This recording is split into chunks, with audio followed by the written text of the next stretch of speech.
Owekitiibwa Robert Waggwa Nsibirwa ono nga ye mumyuka wa Katikkiro w'okubiri era nga ye muwanika w'Obwakabaka bwa Buganda bw'atyo nga yakiikiridde Kamalabyonna ku mukolo gw'obutonde bw'ensi mu kwogera kwe akkatiriza nti obutonde bw'ensi mu Bwakabaka bwa Buganda buteerebwa ddala ku mwanjo. Tukosezza ennono n'obuwangwa okulaba nga tuzaawo era tulina obutonde bw'ensi. Awo nno Obwakabaka buvuddeyo bukuukuubira okulaba nga bulwana obwezizingirire okutaasa n'okukuuma obutonde bw'ensi. Obwakabaka bukola ebintu bino mu ngeri nnyingi era waliwo ze naliise eza retail kamukamu.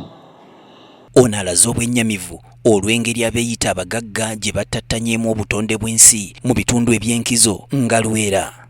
Lwera kati abomoka buli mwaka, yamala emyaka 30 nga tabomokangako kubanga ebitoogo n'obutonde obulala obwaliwo bwakwatanga amazzi agajjanga ne gatatuukira ku koolaasi, kati gajja butereevu agava mu mugga gw'amayanja n'oluguudo ne galutwala.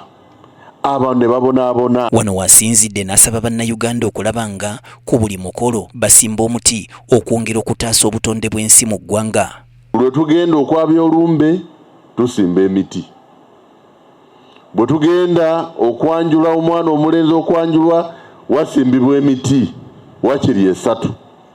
Ayo lejjalejja. Buli wabawo omukolo nga guno era nsimbye omuti.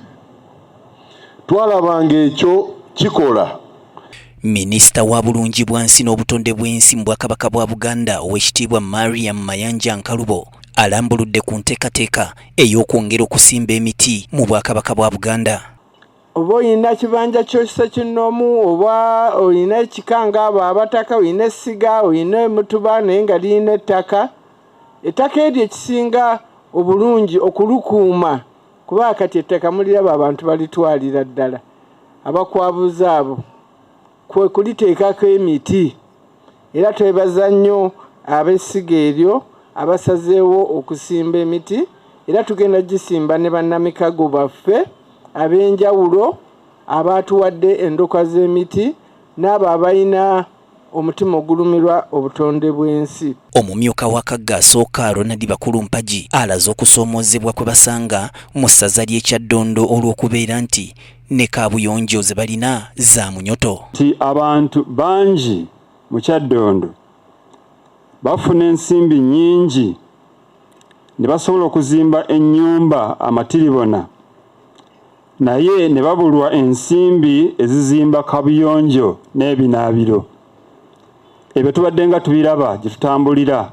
Y'omwami wa Kabaka amulamulirako eggombolola ya Mutuba 5 Kawempe Ntege Benon Sempala akinogaanyizza ng'abayizi b'amasomero bwe balina okubeera abasaale ennyo mu kutaasa obutonde bw'ensi. Mugaso nnyo eri ensi yonna okulaba nti abaana b'amasomero bayigirizibwa okuba nti be bannannyini kukuuma era okuba nga batambuza obulungi bwansi, okulaba nti ensi tebeera na buzibu bwa nkyukakyuka za budde kubanga bwe tubeera n'emiti nga gisimbiddwa tumanyi nti byonna bijja kuba nga biterera. N'olwekyo olunaku lwa leero nkubiriza abaana wamu n'ab'amasomero bonna okulaba nti omulimu gwa bulungi bwansi n'ogwa obutonde bw'ensi tugutwala mu maaso tulabe nti ensi yaffe etambula bulungi. Enfuka Yahaya ono nga y'omu ku bavubuka abeetabye ku mukolo guno ategeezezza nti Ssaabasajja yabakwasa omulembe gwe babeereko kye bagukolera kale nga kibakakatako okukuuma obutonde bw'ensi. Omulembe guno omutebi kubanga Ssaabasajja Kabaka yagukwasa ffe bavubuka era kirungi nnyo okulaba nti tulwanira obutonde bw'ensi kubanga Buganda eggumidde ye Buganda ey'emiti emito.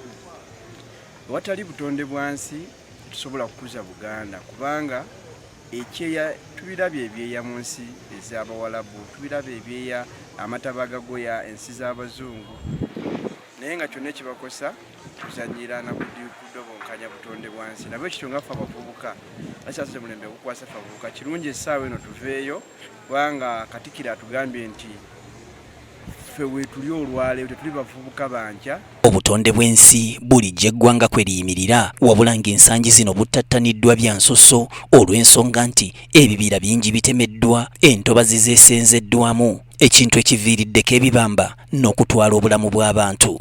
Naalongo Nakyeyune Rosie yakusakidde emboozi eno ku lwa BTM TV Community Report.